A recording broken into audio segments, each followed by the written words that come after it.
ନିଜର ଜୀବିକା ନିର୍ବାହ କରିବାକୁ ଦେବଗଡ଼ରୁ ଯେଉଁ ଜିତେନ୍ଦ୍ର ସାହୁ ଭାଇ ଆସି ଇମ୍ଫାରେ ସିକ୍ୟୁରିଟି ଜବ୍ କରିଥିଲେ, ଯାହା ବର୍ତ୍ତମାନର ରିପୋର୍ଟ ଅନୁସାରେ ତାଙ୍କର କୌଣସି ଖୋଜ ଖବର ମିଳିବ ନାହିଁ।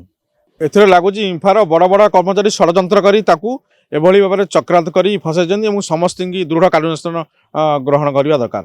ନିଶ୍ଚୟ ଭାବରେ ଏଭଳି ତଳ କର୍ମଚାରୀ କି ଯେପରି ଭାବରେ 7-8 ଦିନ ହେଲାଣି କୌଣସି ଖୋଜ ଖବର ମିଳୁନି, ଏଭଳି ଭାବରେ ଲୋକଙ୍କର ଭରସା ତୁଟିଯିବ କମ୍ପାନୀ ଉପରେ।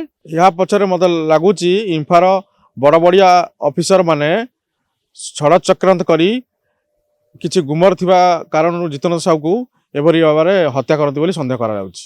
ନିଜର ଜୀବିକା ନିର୍ବାହ କରିବାକୁ ଦେବଗଡ଼ରୁ ଯେଉଁ ଜିତେନ୍ଦ୍ର ସାହୁ ଭାଇ ଆସି ଇମ୍ଫାରେ ସିକ୍ୟୁରିଟି ଜବ୍ କରିଥିଲେ, କିଛି ଦିନ ହେବ ଜଣାପଡ଼ିଲା ଯେ ସେ କିଛି କାମରେ କମ୍ପାନୀ ଲୋକ ପ୍ରଲୋଭନ ଦେଖାଇ ତାକୁ ବିଶାଖାପାଟଣା ଯାଇଥିଲେ ଏବଂ ତାଙ୍କର ଖାଲି ୟୁନିଫର୍ମ ମିଳିଛି। ଯାହା ବର୍ତ୍ତମାନର ରିପୋର୍ଟ ଅନୁସାରେ ତାଙ୍କର କୌଣସି ଖୋଜ ଖବର ମିଳିବ ନାହିଁ।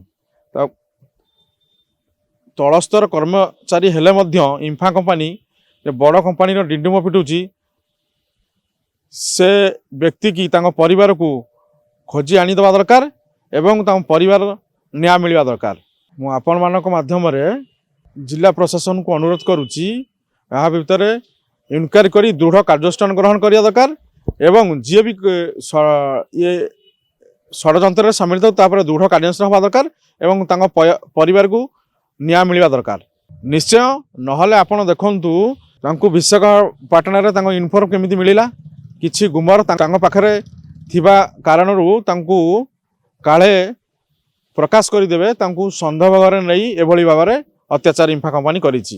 ଏଥିରେ ଲାଗୁଛି ଇମ୍ଫାର ବଡ଼ ବଡ଼ କର୍ମଚାରୀ ଷଡ଼ଯନ୍ତ୍ର କରି ତାକୁ ଏଭଳି ଭାବରେ ଚକ୍ରାନ୍ତ କରି ଫସାଇଛନ୍ତି ଏବଂ ସମସ୍ତଙ୍କୁ ଦୃଢ଼ କାର୍ଯ୍ୟାନୁଷ୍ଠାନ ଗ୍ରହଣ କରିବା ଦରକାର। ଆପଣ ଯେଉଁ କଥା ପଚାରୁଛନ୍ତି, ନିଜର କମ୍ପାନୀର ସିକ୍ୟୁରିଟି କି ଯିଏ ସୁରକ୍ଷା ଦେଇପାରୁନି, ଖାଲି ତା ନାଁରେ ନ୍ୟୁଜ୍ କରୁଛି ନିଜର ବାହାପିଆ ନେବାକୁ, କିନ୍ତୁ ଜଣେ ସିକ୍ୟୁରିଟି ଜବ୍ କରିଥିବା ଜିତେନ୍ଦ୍ର ସାହୁ ତାର ନିଜ ଇମ୍ଫା କମ୍ପାନୀରେ ଚାକିରି କରିଥିଲେ ମଧ୍ୟ ତାର କିଛି ଖବର ନାହିଁ। ଏଭଳି ନିର୍ଦ୍ଦିଷ୍ଟ ଗଣମାଧ୍ୟମ ମିଛ ଖବରରୁ ବିର୍ବୃତ ରୁହନ୍ତୁ ଏବଂ ବାହାବା ନେବାକୁ ସଦାବେଳେ ବଡ଼ କଥା କୁହନ୍ତୁ ନାହିଁ।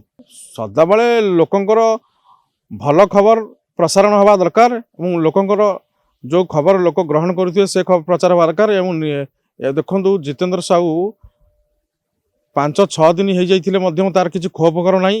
ଏ ଯେଉଁ ନିର୍ଦ୍ଦିଷ୍ଟ ଗଣମାଧ୍ୟମ ପ୍ରତି ଆ ବିଷୟରେ ତ ନିଶ୍ଚୟ ପ୍ରଚାର କରିବା ଦରକାର ଏବଂ ତାଙ୍କ ପରିବାର ତାଙ୍କ ପିଲା ଛୁଆ ଯେଭଳି ଭାବରେ ଥାନାରୁ ଅସହାୟ ଭାବରେ ଫେରୁଛନ୍ତି ସେ ଭାବରେ ତ ପ୍ରଚାର କରିବା ଦରକାର।